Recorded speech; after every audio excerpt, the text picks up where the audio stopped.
Salve progressistas, eu sou o Clayson. A quantidade de escândalos no governo Bolsonaro faz com que a gente não consiga avaliar qual é o pior momento que o Bolsonaro vive no governo dele. Sempre o pior momento é o momento atual. E o momento atual, se não é o pior, está entre os piores momentos do governo dele. Ele está acuado pela CPI. A CPI realmente tem apresentado dados e informações que fazem com que ele tenha sérios problemas perante a opinião pública. Ontem, então, uma série de questões ficaram claras. Eu coloquei o vídeo, se você não viu o vídeo de ontem, vale a pena. Eu deixei algum resumo, assim, bem reduzido do que aconteceu ontem, mas as informações já são muito importantes, ou seja, poderíamos pelo menos ter vacinado o dobro de brasileiros se o Bolsonaro não tivesse sido um canalha, um negacionista safado. E a gente vê que essas informações da CPI vão se avolumando e ele vai entrando em pânico. Paralelo a isso, tem uma série de questões acontecendo que vão complicando ainda mais a vida dele. O TCU ontem, o Tribunal de Contas da União, ele deu 5 dias para o Planalto entregar os papéis secretos do chamado tratoraço. Nós fizemos um vídeo aqui explicando do que se trata. O ministro do Tribunal de Contas da União, do TCU, o Walter Alencar Rodrigues, ele é relator das contas do Bolsonaro de 2020, né, das contas da Presidência da República. Ele exigiu que o Palácio do Planalto e o Ministério da Economia entreguem num prazo improrrogável de 5 dias úteis cópias dos documentos. Esses documentos ainda estão ocultos, por isso ainda secretos, do chamado orçamento, do orçamento secreto. Esse esquema que foi montado pelo Bolsonaro, isso foi montado no final do ano passado para ele garantir apoio no Congresso. E agora o TCU vai abrir essa caixa preta aí do tratoraço. Esse caso que foi revelado lá pelo Estadão, que inclui a exigência de entrega de ofícios de deputados e senadores.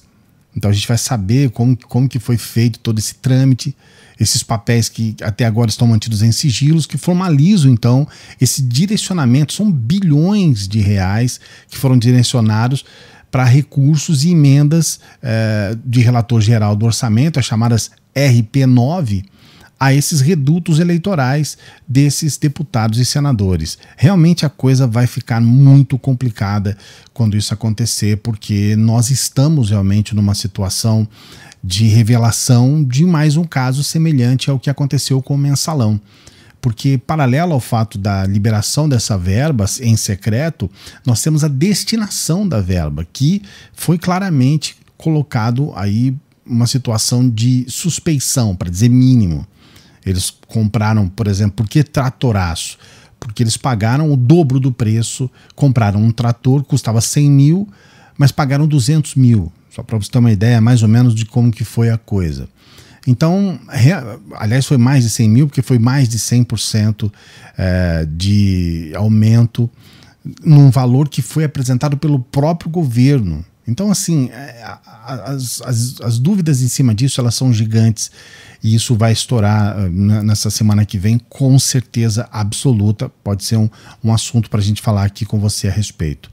Ontem o Bolsonaro fez uma live, eu vou trazer aqui um trecho do vídeo dessa live e explicar para você o que aconteceu, para você ver o desespero do Bolsonaro, sempre pedindo para você dar este like, aliás, agradecendo as pessoas que já se acostumaram a entrar nos nossos vídeos e dar o like, porque é uma forma da gente continuar o nosso trabalho, é a única coisa que a gente pede aqui. Dê o like, se inscreva no canal, ative o sininho. Então é um pedido que a gente faz em todos os vídeos, porque é importante para que o nosso trabalho continue. A gente está todos os dias aqui gravando para você com muita alegria, com muita fé de que nós vamos trazer informação de qualidade, que nós vamos com isso transformar o país, e a gente precisa a gente faz a nossa parte, precisamos que você faça a sua parte. É uma troca. Dê o seu like, se inscreva no canal, ative o sininho.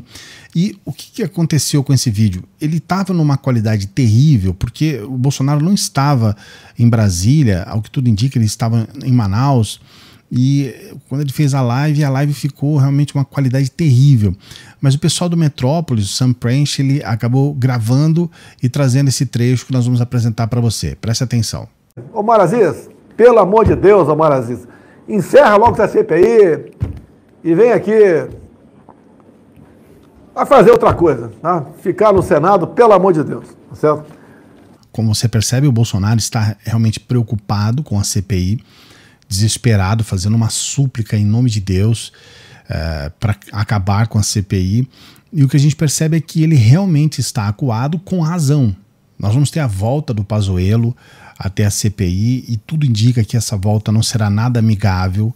Ele pode ter problemas lá dentro, o Pazuello pode, inclusive, sair algemado de lá, porque já se falaram a respeito disso. Eu acredito claramente que não, mas ele vai ser interpelado de forma muito mais dura, as questões vão ser colocadas para ele de forma direta e ele vai ter que responder, ele vai ter que ou assumir a verdade, ou se ele realmente insistir muito na mentira, as coisas podem ficar muito complicadas para ele. Muitos, em função do fato dessa reunião que ele teve política, né? Ele subiu num palanque e falou politicamente no Rio de Janeiro. Muitos até pediram para que ele fosse para reserva, que ele não fosse mais um militar da ativa, para que ele não tivesse problema com o exército.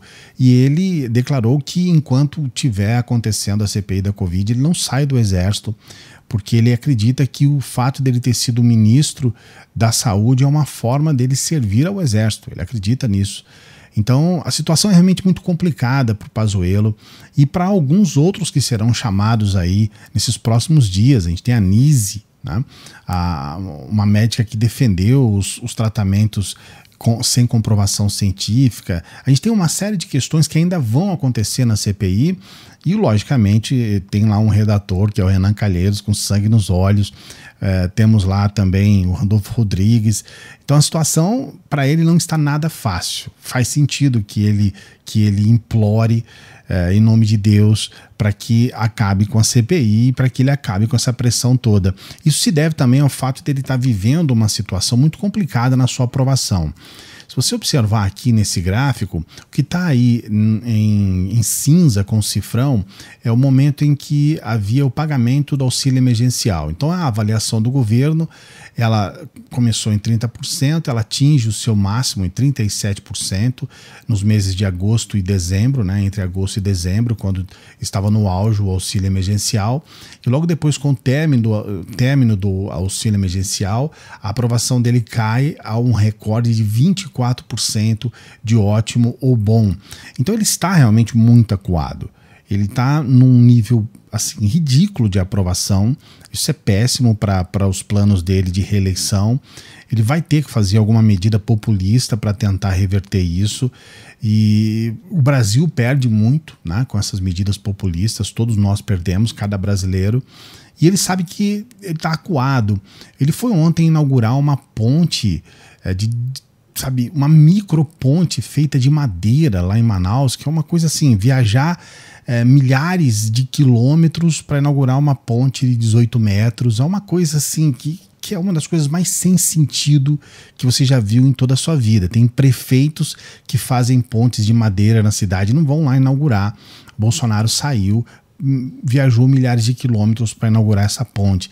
Então as coisas estão muito complicadas para ele. Ainda nessa live, ele fala sobre a Covid-19, ele estava em Manaus, ele fala sobre os indígenas, ele diz o seguinte: falei com índios e falaram que a Covid contaminou a maioria dos indígenas, nenhum morreu.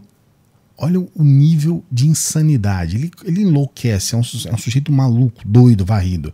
A gente sabe que mais de 1.000 indígenas morreram oficialmente, pelo menos mais de 1.000 indígenas.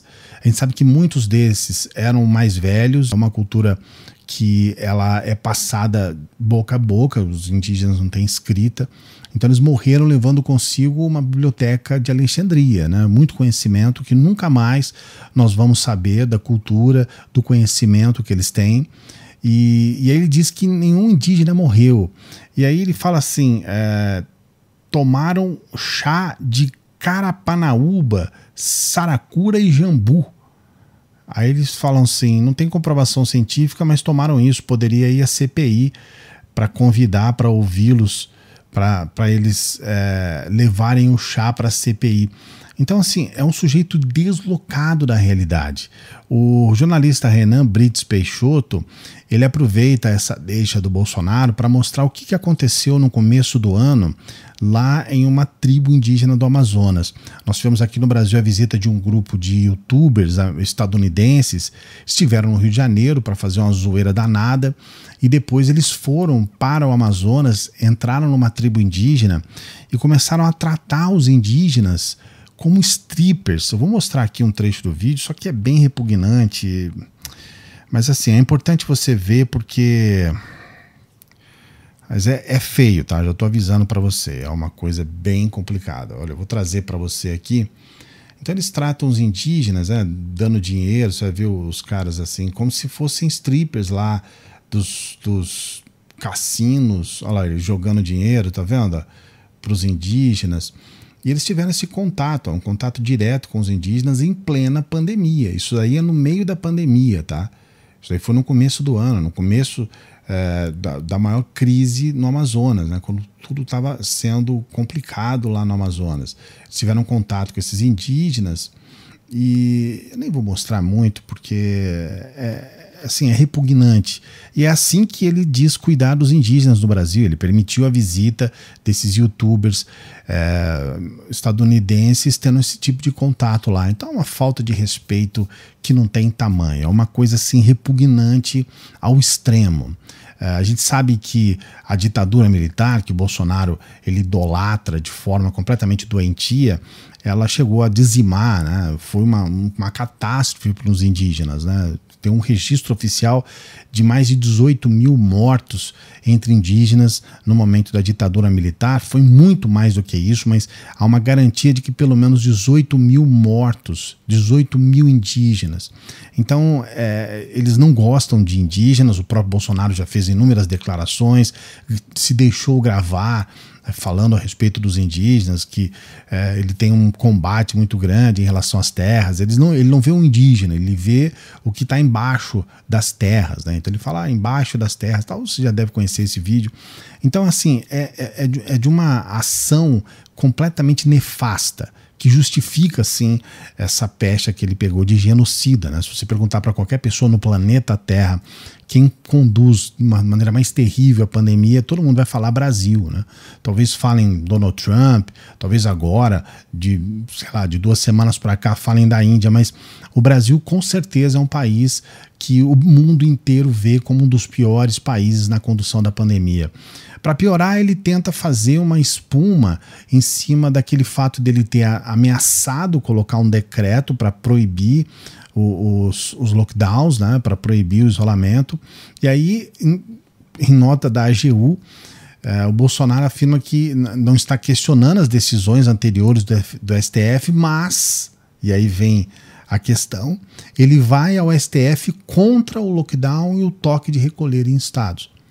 É assim, é assustador. Ele fez isso ontem e quando a gente vê essas informações, assim, é para você ficar boquiaberto. Inclusive, ele coloca um fogo amigo, né? Ele apresenta essa ação contra o Ratinho Júnior do PSD, que o Ratinho, o pai dele, né, é um sujeito que é apoiador de primeira ordem, é um sujeito que é um puxa-saco do Bolsonaro, saem para pescar juntos, saem para fazer passeios e tudo mais, e ele coloca essa ação contra o Ratinho Júnior do PSD, ele coloca também contra o governo, o Ratinho Júnior do Paraná, aí depois ele faz essa mesma ação contra o Pernambuco, né, que é o Paulo Câmara do PSB, e contra o Rio Grande do Norte. A Fátima Bezerra do PT, pode ter uma justificativa política. Mas mesmo assim não tem justificativa nenhuma, né? Ele está fazendo, na verdade, uma espuma em cima disso, ele está fazendo algo que ele sabe que ele vai perder, e aí tem 2 questões importantes. Primeiro é a ação impetrada pelo AGU, né? O André Mendonça, que é um sujeito que é maluco para ter um cargo como ministro do STF, ele é doido para isso, então ele faz qualquer coisa que o Bolsonaro pede, mesmo sendo ridículo, como essa ação que ele colocou ontem, né? Essa ação que ele leva ao STF contra esses estados, e também ele tenta fazer valer esse discurso que ele vai usar na campanha, que é o defensor das liberdades, que é uma mentira, que é uma sacanagem. Mas ele tenta fazer valer esse discurso também, colocando esta ação que ele sabe que não vai dar em nada, apenas para fazer uma média com seus seguidores, porque num momento anterior ele disse que ia colocar um decreto, que era ele mesmo que ia fazer esse decreto e ameaçando todo mundo e falando que as coisas iam ser diferentes, que ia colocar o exército na rua. Não, vamos colocar as forças armadas aí, eu quero ver o que vai acontecer e não sei o quê. Ou seja, uma bravata gigantesca, e agora ele entra com essa ação no STF, sabendo que vai perder, que o STF não vai aceitar, apenas para satisfazer essa sanha doentia dos seus defensores, né, dos bolsominions. O que você acha a respeito de tudo isso? É complicado, né? O vídeo hoje tem muitas informações. Eu quero que você fale um pouco a respeito de algumas coisas que a gente apresentou aqui para você. Não se esqueça de dar o like, não se esqueça de se inscrever no canal, ativar o sininho, a gente tem sempre informação de qualidade aqui para você. Não se esqueça, você pode ser membro do canal e aí você vai conversar conosco num grupo especial de WhatsApp que a gente tem lá para os membros. Se você é membro e não está conseguindo, é só você ir lá na comunidade que tem lá o link para você entrar, tá bom? No nosso grupo de WhatsApp. Um grande abraço, até a próxima.